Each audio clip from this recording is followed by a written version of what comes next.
Et bonjour à tous et à toutes. Aujourd'hui, on se retrouve pour le premier épisode du tutoriel pour apprendre à programmer. Ce tutoriel s'adresse essentiellement à des débutants, des personnes qui n'ont jamais programmé de leur vie et qui souhaiteraient se lancer dans l'aventure du développement parce qu'ils ont des projets personnels comme la création d'applications pour leur entreprise par exemple, ou bien pour un hobby personnel. Ou bien alors ce tutoriel s'adresse aussi à des personnes. Donc déjà ce tutoriel va nous apprendre à programmer dans un langage qui s'appelle le Java. Ça va être très bien pour apprendre et faire ses premiers pas dans le développement.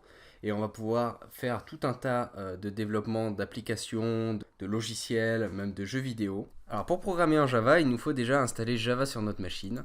Pour installer Java, on va taper java.jre sur Google. Et on va aller sur le lien, le premier lien. Donc je vous mettrai le lien dans la description. Télécharger gratuitement Java. Donc ça va nous installer Java 8 sur notre machine. Accepter et lancer le téléchargement gratuit. On télécharge Java donc. On l'exécute. Alors là Java nous demande tout simplement d'accepter la licence. Donc on accepte et on fait installer. Donc là il y a Java qui est en train de s'installer petit à petit. On n'a rien à faire. Et voilà, Java nous dit maintenant qu'il a été installé. Donc c'est super simple à installer Java. Maintenant on va s'occuper de télécharger un logiciel qui permet de programmer en Java. Pour programmer, il va nous falloir un logiciel qui nous permette d'éditer notre texte. Donc on pourrait très bien utiliser un bloc-notes ou Word, etc. Donc c'est aussi un éditeur de texte. Mais il faut que ce soit un peu au-dessus, puisqu'en fait notre langage de programmation doit être interprété par la machine. Donc le code qu'on va écrire dans un fichier texte, il va devoir être dans un premier temps relu pour savoir s'il y a des erreurs ou pas dans notre code et nous afficher les erreurs s'il y en a. Et dans un second temps, traduit en langage machine pour que notre ordinateur puisse l'exécuter. Donc pour ce faire, on va télécharger un logiciel qui permet de tout faire et qui est très connu, c'est Eclipse. C'est le plus connu pour développer en Java. Donc on va télécharger Eclipse Java sur Google. Je vous mets le lien dans la description. Et on va faire download 64 bits. On télécharge. Donc on a notre super installeur juste ici que j'ai mis sur le bureau. Donc moi je ne vais pas réinstaller Eclipse puisque je l'ai déjà. Mais on va quand même faire les premières étapes ensemble. Donc on double-clique sur l'installeur d'Eclipse. Donc là, Eclipse Installer c'est ouvert, donc on a énormément de choses qu'on pourrait installer. Donc IDE pour Java, IDE pour C, C++, qui sont d'autres langages de programmation. Le JavaScript qui est un peu différent du Java, même complètement différent du Java, donc faut pas se fier au nom. Mais voilà, on peut faire énormément de langages avec Eclipse. Donc nous, on va sélectionner le premier. Hop, on double-clique. Et là, ça nous demande où est-ce qu'on veut le mettre dans notre disque. Donc mettez-le où vous voulez. On coche cette case si on veut faire comme moi un raccourci sur le bureau. Et si on veut... Ah non, pardon. Desktop shortcut si on veut mettre un raccourci sur le bureau. Et celui-ci c'est si on veut démarrer Eclipse dès que c'est installé. Et ensuite on n'a plus qu'à cliquer sur installer. Donc moi je vais cancel l'installation puisque il est déjà installé sur mon bureau et on continue une fois que vous aurez installé Eclipse. Donc moi j'ai bien Eclipse de ce côté, donc on va tout simplement l'ouvrir une fois que c'est installé.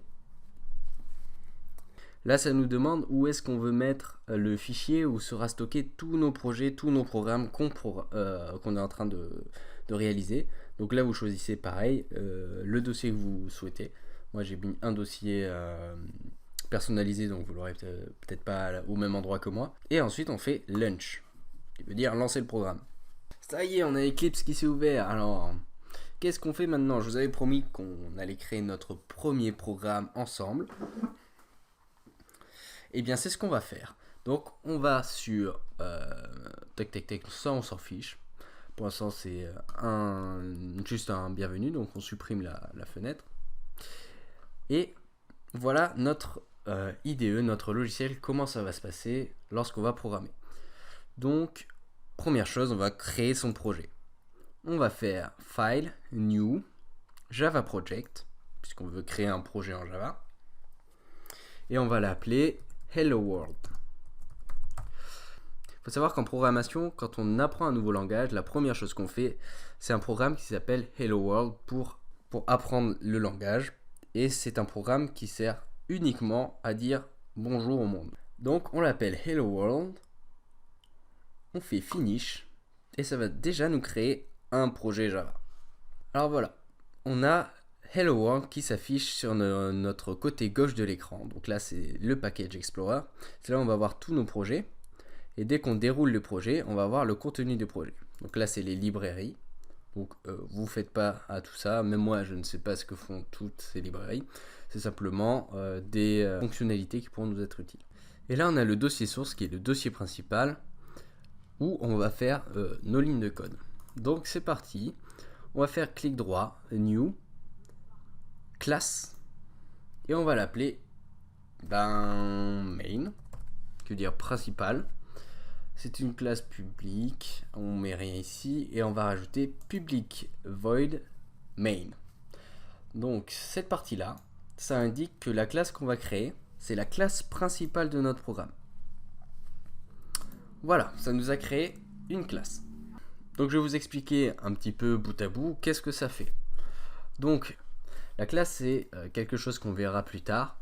Pour l'instant on n'a pas le niveau pour comprendre ce que ça fait, mais il faut savoir que c'est un ensemble de fonctions. Les fonctions c'est par exemple main, qui se détermine par un nom, main, un type, void, donc void ça veut dire que ça ne renvoie aucun type.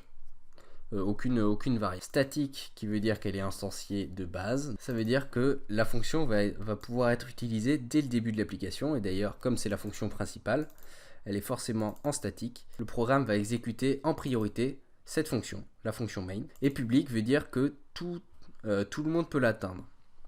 Ça on verra plus tard, qu'est-ce que tout le monde, pour l'instant c'est personne. Donc voilà pour les caractéristiques d'une fonction, et là on a string args. C'est un standard pour les classes main. Et donc le corps de cette fonction se situe entre les deux accolades ici et là. Comme le corps de la classe qui se situe entre ces deux accolades ici et là. Et ensuite on a une première ligne en // to do autogenerate method stub. Donc les // si je fais / coucou, en fait, ce que je viens de faire, c'est écrire un commentaire. Ce commentaire ne sera jamais exécuté et jamais lu par le programme. C'est simplement, si jamais on donne notre projet à quelqu'un d'autre, eh bien, je peux dire ici, // c'est la fonction principale.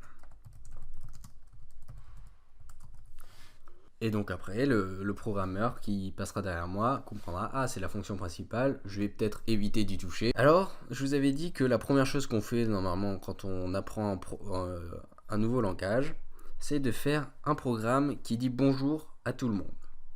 Et donc pour dire bonjour à tout le monde, on va écrire system.out.println entre parenthèses et entre guillemets Hello World. Et on met un point virgule. Donc là, ce que je viens d'écrire, c'est une instruction à notre ordinateur. L'instruction, elle est là. Je demande à mon système de me sortir en retour un println, donc c'est ce qu'on pourrait dire de m'afficher quelque chose. Et là, je mets entre parenthèses un texte. Je veux que tu m'affiches ce texte-là.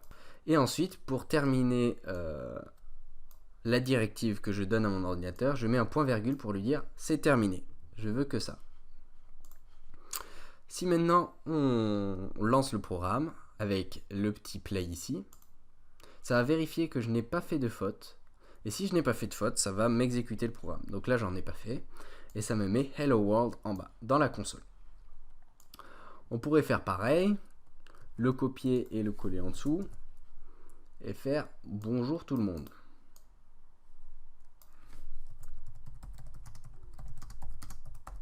Là, notre programme va lire d'abord dans la fonction main, puisque c'est la fonction principale. Et ensuite, il va lire première ligne de la fonction main. C'est un commentaire, donc je ne l'exécute pas. Hop. Je vais lire la deuxième ligne. Ah, c'est une exécution, on me demande de dire hello world. Donc ça va marquer hello world. Et ensuite, deuxième fonction, je dois afficher bonjour tout le monde. Donc ce qu'on va avoir, c'est hello world et en dessous, bonjour tout le monde. C'est parti, si on exécute, on a bien hello world, puis bonjour tout le monde.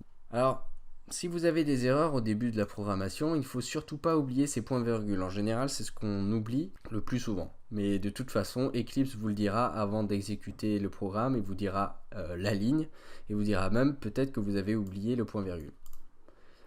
Alors si on a envie d'être vraiment pas très beau, on peut aussi programmer sur une seule ligne. Ça ne se fait jamais, je vous préviens tout de suite, mais si on le fait, on va avoir le même résultat. Mais c'est pas très beau, parce que en fait notre ordinateur il va lire, bon, première instruction c'est ça, deuxième instruction c'est ça, et en fait il fait par ordre d'instruction, pas par ligne. Et donc le point virgule ça sert à ça, à indiquer l'instruction que je lui donne. Si j'enlève ce point virgule, bon déjà il me met des petits liserés rouges, il va me dire voilà il y a une erreur. Je vous ai indiqué au début du tutoriel que le // c'était pour les commentaires, donc il va lire que le système 1 et le système 3, donc on va avoir 1 et 3, c'est parti, on exécute. Et on a bien 1 et 3. Ça y est, vous pouvez être fier d'avoir fait votre premier programme informatique qui est un Hello World comme tous les informaticiens du monde. On verra ensemble pour la prochaine vidéo, on ira plus loin que ça et on verra ensemble les variables. Je vous dis à la prochaine, ciao!